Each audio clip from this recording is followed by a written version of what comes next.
Hello viewers, welcome back to mass Tamil view. நாம் எல்லாருமே பேசிக்கான இன்வென்ஷன்ஸ் பற்றி தெரிஞ்சு வச்சுருக்கோம். ஏஐ, ராக்கெட்ஸ், 3D பிரிண்ட் இதெல்லாம் நமக்கு தெரியும்.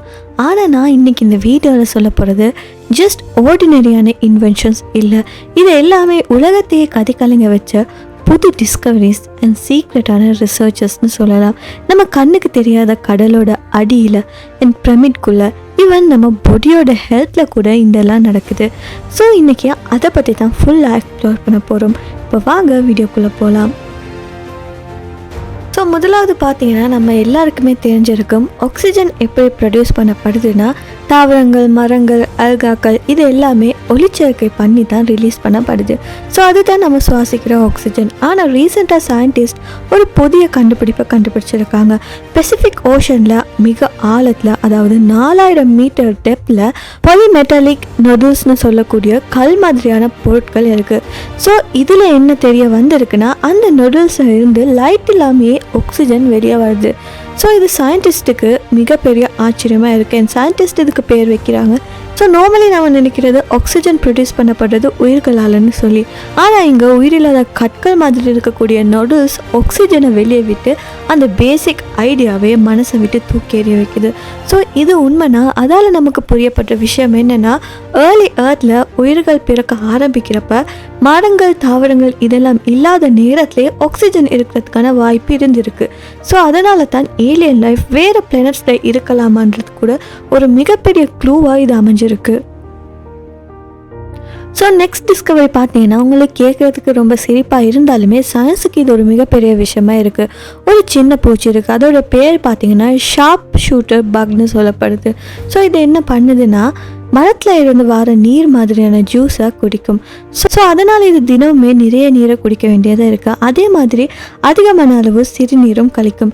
ஸோ இப்போ இந்த பக் எப்படி சிறுநீர் கழிக்குதுன்னா, இதோட சிறிய ஊசி மாதிரியான ஆர்கன் இதுக்கிட்ட இருக்குது. ஸோ அந்த பகுதியை யூஸ் பண்ணி அது முதலாவது ஒரு நீர்த்துளியை உருவாக்கும். அதுக்கப்புறமா அந்த நீர்த்துளியை ப்ரெஸ் பண்ணி அதுக்குள்ளே துளையோட பின்னுக்கு இழுக்கிற சக்தியை பில்ட் பண்ணும். அண்ட் அதுக்கப்புறமா அதை வெளியே தள்ளும். இப்போ இதுக்கிட்ட இருக்கிற ஒரு ஊசி மாதிரியான ஆர்கன் இவ்வளோ வேகமாக அசைக்குதோ அதை விட வேகமாக அந்த நீர்த்துளி வெளியே பாயும். ஸோ இது இந்த சயின்டிஸ்ட்டுக்கு அதிசயமாக இருக்குது. ஸோ இது இப்போ பார்த்த சயின்டிஸ்ட் என்ன யோசிக்கிறாங்கன்னா, இது மாதிரி சின்ன அளவிலான லிக்விடை மூவ் பண்ணக்கூடிய டெக்னாலஜியை டெவலப் பண்ணலாம்னு சொல்லி. ஸோ சின்ன தண்ணீர் பம்ப் அண்ட் அது மட்டும் இல்லாமல் நீர்த்துளியால் வேலை செய்யக்கூடிய இயந்திரங்கள் இதை மாதிரியெல்லாம் உருவாக்குறதுக்கு ஒரு இன்ஸ்பிரேஷனாக இந்த பக் இருக்குது. அடுத்து பார்த்தீங்கன்னா, எகிப்தோட பிரமிட்ஸில் சீக்ரெட் இருக்குன்னு சொல்லி நாம் எல்லாருமே எப்பயுமே சொல்லுவோம். இப்போ சயின்டிஸ்ட் ஒரு புதிய டெக்னாலஜியை யூஸ் பண்ணாங்க. அதோட பேர் பார்த்தீங்கன்னா மியூன் டொமோகிராஃபி. இது ஒரு ஸ்பெஷல் ஸ்கேன் டெக்னாலஜி. எக்ஸ்ரே மாதிரியே இருக்கும், ஆனால் காஸ்மிக் பார்ட்டிகல்ஸ் யூஸ் பண்ணப்படுது. அதை யூஸ் பண்ணி கிரேட் பிரமிட்டில் அதுக்குள்ளே ஒரு மிகப்பெரிய ஹிடன் வாய்ட், அதாவது மறைந்த காலியான இடம் இருக்குன்னு சொல்லி கண்டுபிடிச்சிருக்காங்க. ஸோ அந்த இடம் கிராண்ட் கேலரிக்கு மேலே தான் இருக்குது. ஆனால் அந்த இடத்தோட பர்பஸ் என்னன்னு சொல்லி இன்னுமே யாருக்குமே தெரியல. அது ஒரு சீக்ரெட்டான சேம்பரா, அதாவது ரகசிய அறையா, இல்லைனா பொருள் வைக்கக்கூடிய இடமா, அப்படியும் இல்லைனா கட்டிடத்தை பேலன்ஸ் பண்ணுறதுக்காக அவங்களால கட்டப்பட்டதான்னு சொல்லி இன்னுமே தெரியாமல் தான் இருக்குது. அது எதுவுமே கன்ஃபார்ம் ஆகலை. சயின்டிஸ்ட் இன்னுமே அந்த இடத்துக்குள்ளே போய் எக்ஸ்ப்ளோர் பண்ண முடியலை. அதில் முக்கியமானது என்னென்னா, மாடர்ன் டெக்னாலஜி தான் இந்த சீக்ரெட்ஸை கண்டுபிடிச்சிருக்கு. ஸோ அடுத்தது பார்த்திங்கன்னா, நம்ம பாடியில் ஹார்ட் அட்டாக் வந்ததுக்கு அப்புறமா ஹார்ட் டிஷ்யூஸ் எல்லாம் டேமேஜ் ஆகுது. ஸோ அதுக்கப்புறமா அந்த டேமேஜ் ஆன டிஷ்யூஸ் பார்த்திங்கன்னா சின்ன சின்ன வெசிக்கல்ஸை ரிலீஸ் பண்ணுது. இந்த வெசிக்கல்ஸுக்கு சயின்டிஸ்ட் என்ன பேர் வச்சாங்கன்னா சேவ்ஸ்னு சொல்லி. ஸோ அடுத்த ஸ்டெப் என்னென்னா, ரீசெண்டான ரிசர்ச் காட்டுறது என்னென்னா, இந்த சேவ்ஸ் நம்ம பாடியில் கேன்சர் செல்ஸை க்ரோ பண்ண உதவுதுன்னு சொல்லி.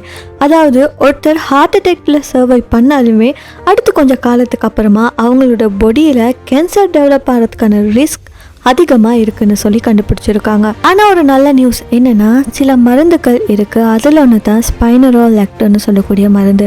இந்த மருந்து அந்த சேவ்ஸை வெளியே வர்றது தடுக்கிறதுக்கு உதவுதுன்னு சொல்லி சயின்டிஸ்ட் கண்டுபிடிச்சிருக்காங்க. ஆனால் இன்னுமே இதை பற்றின ரிசர்ச் தான் போய்கிட்டே இருக்குது. அண்ட் இந்த ரிசர்ச் உண்மைன்னு ப்ரூவ் பண்ணப்பட்டுச்சுன்னா ஹெல்த் கேரில் ஒரு மிகப்பெரிய மாற்றம் வரும்னு சொல்லப்படுது. அண்ட் லாஸ்ட்டாக பார்த்தீங்கன்னா வெக்சின் பற்றி பார்க்கலாம். வெக்சினை நாம் என்ன நினைப்போம், அது நம்மளோட இம்யூன் சிஸ்டத்தை மேம்படுத்தவும் அது மட்டும் இல்லாமல் பாடியை டிசீஸ்லேருந்து பாதுகாக்கவும் தான் அடிக்கப்படுதுன்னு சொல்லி. ஆனால் இப்போ புதுசாக ஒன்று கண்டுபிடிச்சிருக்காங்க, இன்வர்ஸ் வெக்சின்னு சொல்லப்படுது. இந்த கான்செப்ட் ரொம்பவே புதுசாக இருக்குது. இதோட வேலை என்னென்னா, நம்ம இம்யூன் சிஸ்டத்தை பூஸ்ட் பண்ணாமல் ஓவர் ஆக்டிவாக இருக்கிற இம்யூன் சிஸ்டத்தை காம் பண்ணும். ஸோ இதுக்கு என்ன தேவைன்னா, இது ஆட்டோ இம்யூன் டிசீசஸ், அதாவது உடல் தானாகவே அட்டாக் பண்ணக்கூடிய நோய்களை உருவாக்கும். ஸோ அந்த மாதிரி நோய்களை உருவாக்கக்கூடிய பேஷண்ட்ஸுக்கு ஹெல்ப் பண்ணக்கூடிய வெக்சினாக இது இருக்குது. முதலாவது பார்த்திங்கன்னா டயபெட்டிஸ், அது மட்டும் இல்லாமல் பிரெயின் ஸ்பைனில் ஏற்படக்கூடிய நர்வ் செல்ஸ் எல்லாம் டேமேஜ் ஆகிறது, ஜாயின்ஸ் டேமேஜ் ஆகுறது, இதை மாதிரி நோய்களுக்கெல்லாம் இந்த வெக்சின் ஹெல்ப் பண்ணுது. ஸோ இங்கே என்ன ப்ராப்ளம்னா, பாடி நம்ம ஓன் செல்லே அட்டாக் பண்ணுது. ஆனால் இந்த இன்வர்ஸ் வெக்சினை யூஸ் பண்ணி பார்த்தீங்கன்னா இந்த அட்டாக்கை ஸ்டாப் பண்ணலாம். ஸோ இது இம்யூன் சிஸ்டமை காம் பண்ணி பாடி டேமேஜ் பண்ணாமல் இருக்க ஹெல்ப் பண்ணும்.